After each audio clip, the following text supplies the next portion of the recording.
ഒന്ന് ആലോചിച്ച് നോക്കിയേ, നിങ്ങളുടെ തലച്ചോറ് ഒരു വലിയ കമ്പനിയാണെന്ന്. അപ്പോൾ അതിനൊരു സിഇഒ വേണ്ടേ? എല്ലാ കാര്യങ്ങളും നിയന്ത്രിക്കുന്ന, എല്ലാ തീരുമാനങ്ങളും എടുക്കുന്ന ഒരാൾ. ആ സിഇഒ ആണ് നമ്മുടെ തലച്ചോറിന്റെ മുൻഭാഗത്തിരിക്കുന്ന ഫ്രോണ്ടൽ ലോബ്. പക്ഷേ ഈ സിഇഒ അങ്ങ് ക്ഷീണിച്ചു പോയാലോ? കാര്യങ്ങളൊക്കെ താളം തെറ്റിയാൽ എന്ത് സംഭവിക്കും? നമ്മുടെ ജീവിതത്തെ അതെങ്ങനെയാവും ബാധിക്കുക? എപ്പോഴെങ്കിലും അങ്ങനെ തോന്നിയിട്ടുണ്ടോ? നമ്മുടെ ബ്രെയിൻ അങ്ങോട്ട് ഫുൾ പവറിൽ വർക്ക് ചെയ്യുന്നില്ലെന്ന്. ചിലപ്പോൾ ഭയങ്കര ചിന്താക്കുഴപ്പം, ഒരു കാര്യത്തിലും ശ്രദ്ധിക്കാൻ പറ്റുന്നില്ല, ഒരു ഉഷാറില്ലായ്മ. ചില ദിവസങ്ങളിൽ നമ്മൾ ഭയങ്കര ഷാർപ്പായിരിക്കും അല്ലേ? പക്ഷെ വേറെ ചിലപ്പോൾ ഒരു കാര്യത്തിലും ശ്രദ്ധിക്കാൻ പറ്റുന്നില്ല, പറയേണ്ട വാക്കുകൾ കിട്ടുന്നില്ല, മൊത്തത്തിലൊരു മന്ദത. എന്തുകൊണ്ടാണിങ്ങനെ? ഉത്തരം വളരെ സിമ്പിളാണ്.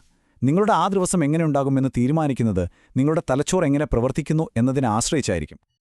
അപ്പോൾ നമ്മൾ ഈ പറഞ്ഞ സിഇഒ, അതായത് നമ്മുടെ ഫ്രണ്ടൽ ലോബ്, തലച്ചോറിന്റെ ഡ്രൈവിംഗ് സീറ്റിലിരുന്നാണ് എല്ലാം കൺട്രോൾ ചെയ്യുന്നത്. നമ്മുടെ ചിന്തകൾ, നമ്മുടെ പ്ലാനുകൾ, വികാരങ്ങൾ, തീരുമാനങ്ങൾ, എന്തിനേറെ നമ്മളായിരിക്കുന്നതിൻ്റെ തന്നെ ഒരു കൺട്രോൾ സെന്റർ അതാണ്. അപ്പോൾ പിന്നെ ഈ സിഇഒയുടെ ഓഫീസ് എങ്ങനെയാണ് വർക്ക് ചെയ്യുന്നതെന്ന് നമുക്കൊന്ന് അടുത്തുപോയി കാണണ്ടേ?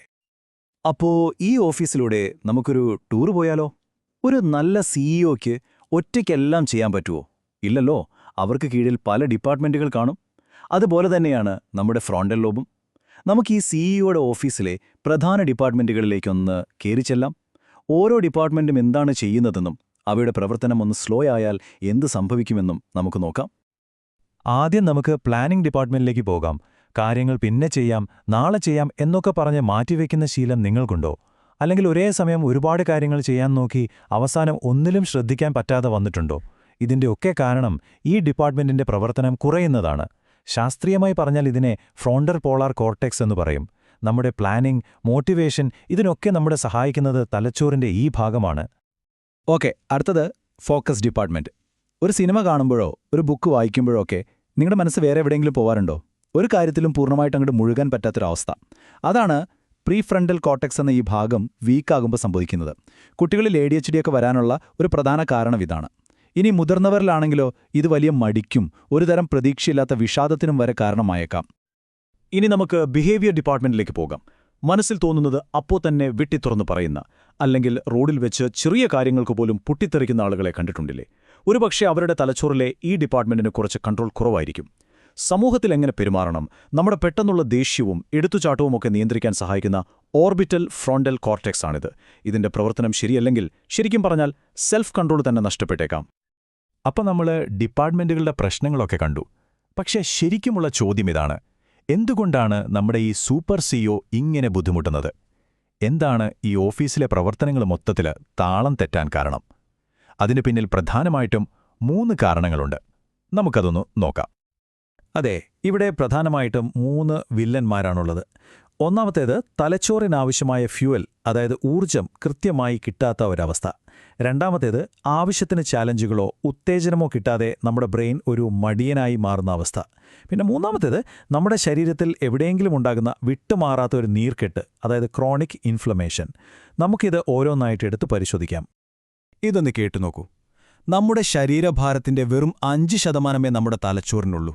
പക്ഷേ നമ്മൾ കഴിക്കുന്ന ഭക്ഷണത്തിലെ കാലോറിയുടെ ഏകദേശം 30% ഉപയോഗിക്കുന്നത് ഈ ഒരൊറ്റ അവയവമാണ്. അതായത് നമ്മുടെ തലച്ചോർ ഒരു എനർജി ഹോട്ട്സ്പോട്ടാണ്.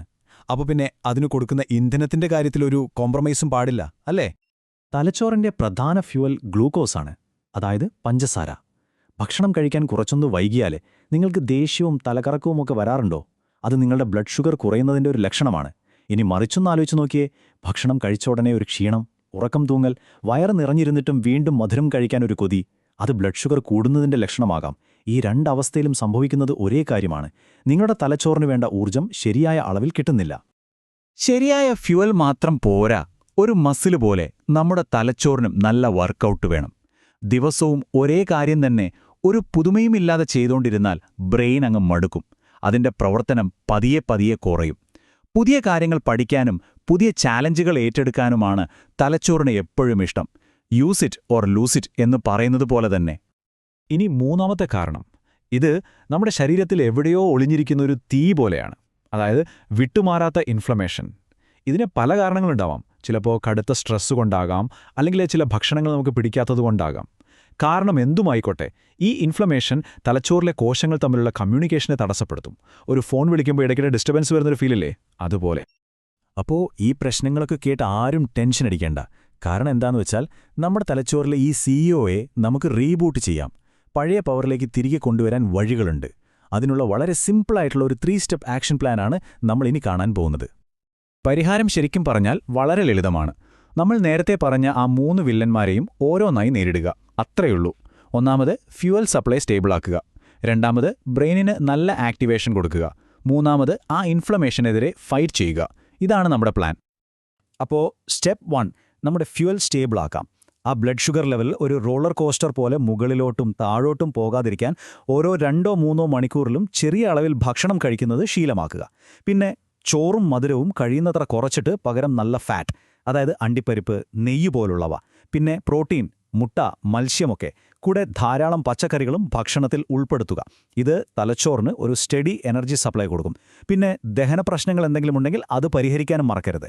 കാരണം നമ്മൾ കഴിക്കുന്നതിലെ പോഷകങ്ങൾ ശരീരത്തിന് കിട്ടണ്ടേ. റെഡി. ഇനി സ്റ്റെപ്പ് 2, നമ്മുടെ ബ്രെയിനെ ഒന്ന് ആക്ടിവേറ്റ് ചെയ്യാം. എപ്പോഴും ഓർക്കുക, തലച്ചോറിന് ഏറ്റവും ഇഷ്ടം പുതുമയാണ്. അപ്പോൾ പുതിയ എന്തെങ്കിലും ഒന്ന് പരീക്ഷിച്ചു നോക്കാം. ഒരു പുതിയ ഭാഷ പഠിക്കാൻ നോക്കാം.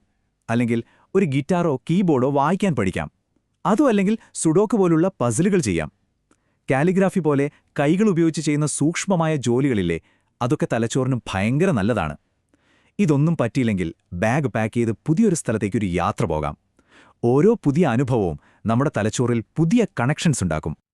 അവസാനമായി സ്റ്റെപ്പ് 3, ആ ഇൻഫ്ലമേഷനെതിരെ പോരാടാം. ശരീരത്തിനുള്ളിലെ ആ തീ അണയ്ക്കാം. ഇതിന് നമ്മളൊരു ഡിറ്റക്റ്റീവിനെ പോലെ ചിന്തിക്കണം. എന്താണ് ഈ ഇൻഫ്ലമേഷന്റെ മൂലകാരണം? അത് സ്ട്രെസ്സാണോ, അതോ ഗ്ലൂട്ടൻ പോലുള്ള ഏതെങ്കിലും ഭക്ഷണത്തോടുള്ള അലർജിയാണോ? ആ ഉറവിടം കണ്ടെത്തി അതിനെ ഒഴിവാക്കുകയോ ചികിത്സിക്കുകയോ ആണ് ചെയ്യേണ്ടത്. ഇത് ഓരോരുത്തരും ചിലപ്പോൾ വ്യത്യാസമുണ്ടാകും. അപ്പോൾ അത് നമ്മൾ തന്നെ കണ്ടെത്തണം. ഇവിടെയാണ് നമ്മൾ ഏറ്റവും പ്രധാനപ്പെട്ട ഒരു പോയിന്റിലേക്ക് വരുന്നത്. ഈ ഒരു കാര്യം ശ്രദ്ധിച്ചു കേൾക്കണം.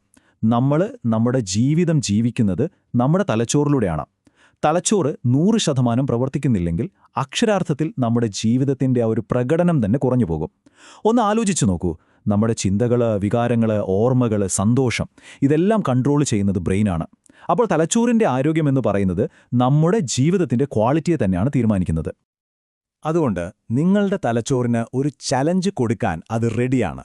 ഇന്ന് നിങ്ങൾ എന്ത് പുതിയ കഴിവാണ് പഠിക്കാൻ പോകുന്നത്? ഈയൊരു വിശകലനം കേട്ടുകഴിഞ്ഞ ശേഷം പുതുതായി എന്ത് പഠിക്കാനാണ് അല്ലെങ്കിൽ എന്ത് ചെയ്യാനാണ് നിങ്ങളുടെ പ്ലാൻ? നിങ്ങളുടെ സിഇഒയെ വീണ്ടും ഫുൾ പവറിലെത്തിക്കാനുള്ള ആദ്യത്തെ സ്റ്റെപ്പ് നമുക്ക് ഇന്ന് തന്നെ തുടങ്ങാം.